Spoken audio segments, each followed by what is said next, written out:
Pemirsa, pendengar Radio Jawa Barat, selamat berjumpa dalam Bincang Radio bersama saya Ganang Parto dari Persatuan Radio Siaran Swasta Nasional Indonesia, PRSSNI, Daerah Jawa Barat.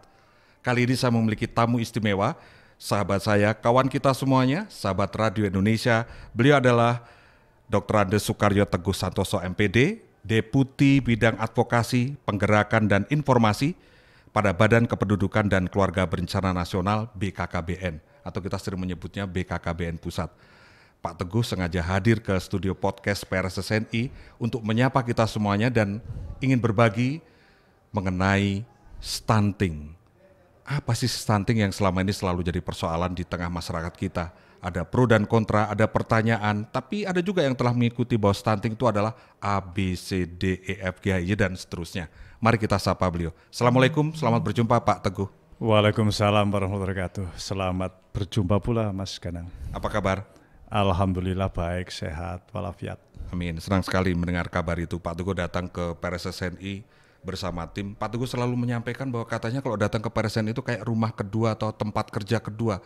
Kenapa bisa demikian? Ya memang faktanya waktu saya memang karir saya di BKKBN selalu bersama-sama dengan teman-teman radio PRSSNI, ya Mas Ganang itu juga sejak tahun 2000-an kali ya. Ya, tetapi memang jauh sebelum itu BKKBN selama ini menjadi mitra dekat PRSSNI sejak tahun 70-an ketika mengkampanyekan program Keluarga Berencana. Betul. Yang terkenal dulu dengan program Keluarga Berencana. Ya. Nah tentu pemirsa sekarang memiliki banyak tanya Pak Teguh, apakah ada pergeseran ketika dulu melihat BKKBN itu di mana-mana santer keluarga berencana, 2 anak cukup, atau apalah persoalan-persoalan yang terkait itu.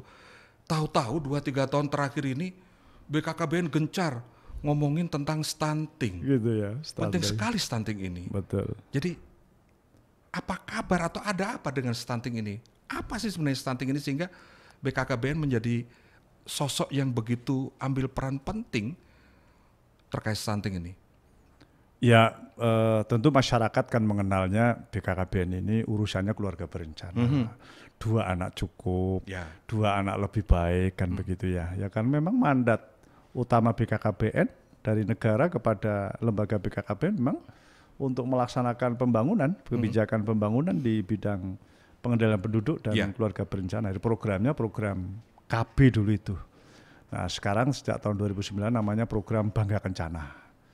Pembangunan keluarga, kependudukan, dan keluarga berencana. Dan itu sampai sekarang masih seperti itu. Karena memang core bisnis kita, ya memang di bidang penyelenggaraan pengendalian penduduk dan keluarga berencana. Namun betul, sebagaimana disampaikan oleh Mas Ganang tadi, bahwa sejak tahun 2020 lah, resminya 2021, BKKBN diberikan mandat untuk sebagai koordinatornya kali ya, menurunkan prevalensi stunting ada di negara kita, dan itu sebagaimana ditetapkan melalui peraturan presiden atau Perpres nomor 72 tahun 2021. Ini komitmen pemerintah Pak Presiden untuk menugaskan BKKBN untuk mengendalikan upaya percepatan stunting. Jadi stunting itu menjadi sebuah tantangan tersendiri nih di tengah-tengah negara kita ingin mewujudkan sumber daya manusia yang berkualitas. Jadi penduduk kita itu kan sudah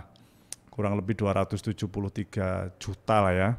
Dan 273 juta itu kan pinginnya ya berkualitas semuanya. Tapi ternyata ya 1 dari 5 balita yang ada di negara kita tergolong stunting. Seperti itu Mas Ganang. Saking pentingnya sampai ada surat penunjukan khusus. Kalau dalam sebuah pemerintahan ada surat penugasan khusus, saya sudah tidak menganggapnya itu penting. Tapi sepertinya kalau pelayanan terhadap person itu VVIP. Ya, serius lah gitu ya. Super serius. Betul. Memang benar demikian. Iya. Stunting itu orang mengatakan itu pendek. Oke. Jadi stunting itu pendek. Meskipun tidak semua yang pendek itu, balita yang pendek itu juga stunting. Ini khas. Jadi kalau secara operasional definisinya begitu, stunting ini adalah suatu balita yang gagal tumbuh dan berkembang, ya. Gagal tumbuh dan berkembang, itu tumbang lah begitu. Sehingga cirinya gagal tumbuh itu pendek. Pendek itu kalau diukur dengan umur sebayanya, gitu ya. Itu ada instrumennya, ada alat ukurnya begitu. Kemudian gagal tumbuh ini cirinya pendek, gagal berkembang ya. Gagal berkembang itu cirinya memang karena stunting ini lebih banyak berpengaruh terhadap pertumbuhan otaknya gitu ya.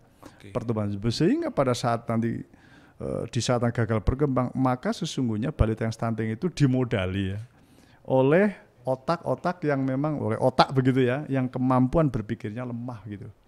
Jadi itu juga ada alat ukurnya sehingga stunting menjadi penting dan sebenarnya penyebabnya cuma satu, gara-gara kekurangan asupan gizi selama 1000 hari pertama kehidupan. Dihitungnya dari pada saat dikandungnya ya, pertemuan sel telur dengan sperma, kemudian di alam kandungan, kemudian sampai dengan dilahirkan sampai dengan hari ulang tahun yang kedua lah seperti itu. Jadi hitungannya 1000 hari pertama kehidupan seperti itu. Selama kurun waktu itu, janin, bayi, baduta ya, bawah 2 tahun tidak mendapatkan asupan gizi yang baik, maka diancam atau terancam dengan tumbang, gagal tumbuh dan berkembang. Yo pendek, yo dengan tingkat kecerdasan yang rendah, dan ini akan tumbuh nanti pada saat dewasa dengan berbagai penyakit-penyakit tertentu lah gitu, yang pada akhirnya memang jangka panjang ini kan menurunkan produktivitas penduduk itu sendiri. Gitu. Dari situ akhirnya saya jadi mengetahui dan pemirsa tentu memahami bahwa ternyata penting sekali nih. Karena ini bukan masalah generasi yang sudah lalu. Betul. Generasi yang akan berikutnya mendatang. Iya. Oke, Pak Teguh, jika ini dianggap penting lalu tadi dengan hitungan yang sangat bukan teknis ya, hitungan sangat jelas tadi, berarti PR pekerjaan utama kita dalam hal ini adalah pemerintahan, penyelenggara pemerintahan atau pemangku kebijakan adalah mencegah agar tidak terjadi itu. Ya, jadi kalau sekarang ini kan Mas Ganang ya, populasi stunting nih, stunting ya, stunted gitu ya, pendek gitu ya, yang orang mengatakan sering stunting begitu, meskipun tidak semua yang pendek itu stunting gitu ya. Pasti. Nah itu kurang lebih 21 ya, 6%. Jadi ya 1 dari 5 balitanya begitu ya. Ini sudah turun dari tahun sebelumnya 24,4%. Ya. Nah, artinya kalau dijumlahkan ya kurang lebih 4,5 sampai 4,9 juta balita. Ini yang sudah dikatakan stunting. Ini harus diselamatkan juga yang sudah jadi stunting. 4,9 juta. Kurang lebih seluruh Indonesia. Iya, seluruh Indonesia. Itu diselamatkan karena ini adalah penduduk anak-anak kita, generasi yang akan datang. Meskipun dengan kapasitas tadi, yo pendek, yo kecerdasannya rendah, kemudian terancam sakit-sakitan. Ya, meskipun peluangnya untuk normal itu ya hanya 15 sampai 20% begitu untuk normal. Ini harus diselamatkan. Tapi prioritas kita jangan sampai jumlah yang sudah stunting itu ditambahin lagi gitu loh. Pada periode berikutnya.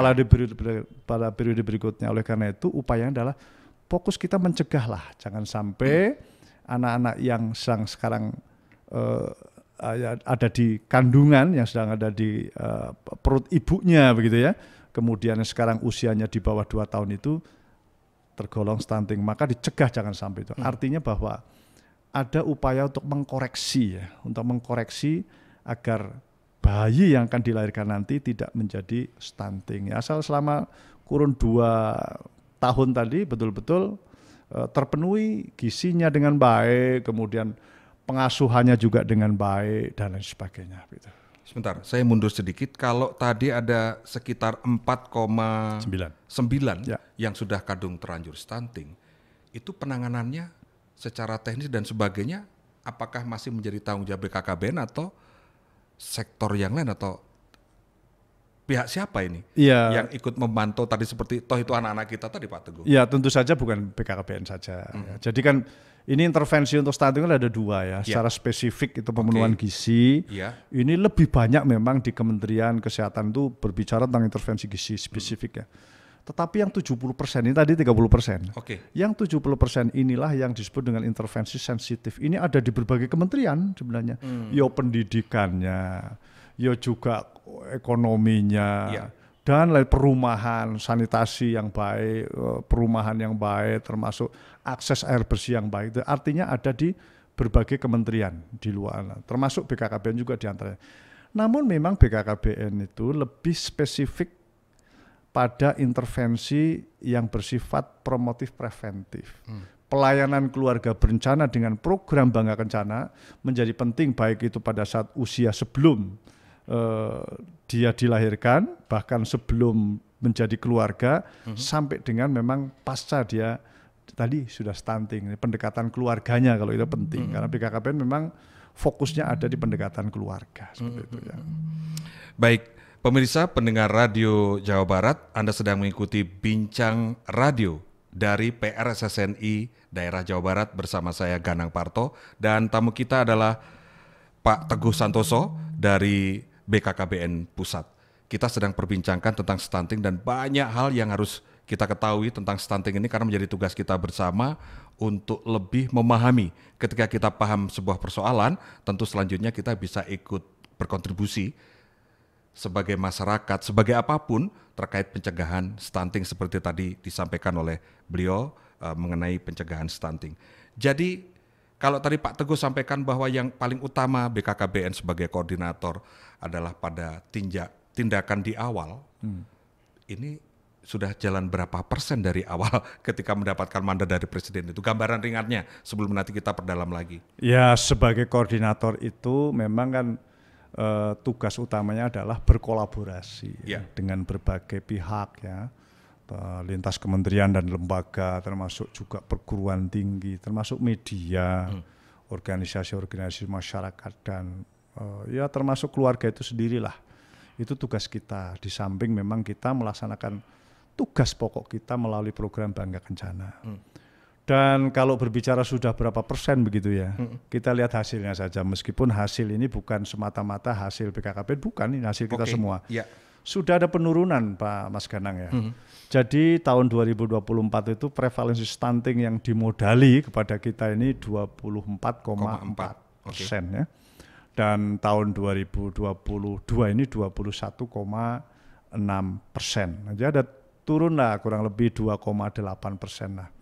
Dan ini harus kita syukuri, kenapa? Karena efektif sebenarnya Perpres itu turun kan di pertengahan tahun 2021. Nah, selama setengah tahun itu kita mencoba menerjemahkan dalam berbagai regulasi, membuat rencana aksi, menyusun kelembagaan untuk mengkoordinasikan di tingkat sampai ke bawah, kemudian melatih beberapa tenaga kita di lapangan. Jadi 2021 itu aspek persiapan lah begitu. Baru dan 2021 sebagaimana Mas Ganang tahu kan itu masih dalam suasana pandemi ya, pandemi loh ya. 2022 inilah yang mulai mencoba ya, mulai pemanasan ya. Jadi tim percepatan penanganan stunting yang sudah dibentuk di tahun 2021 dan pertengahan awal 2022 sudah mulai melakukan tugas fungsinya meskipun masih meraba-raba.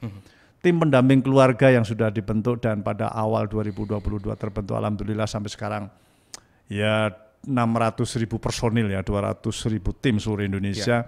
Ini juga sudah mulai dengan kemampuan minimalis yang dimiliki pendampingan terhadap keluarga dan lain sebagainya. Dan artinya sesungguhnya bahwa tahun 2022 dengan penurunan 2,8% ini sudah istimewa lah ya.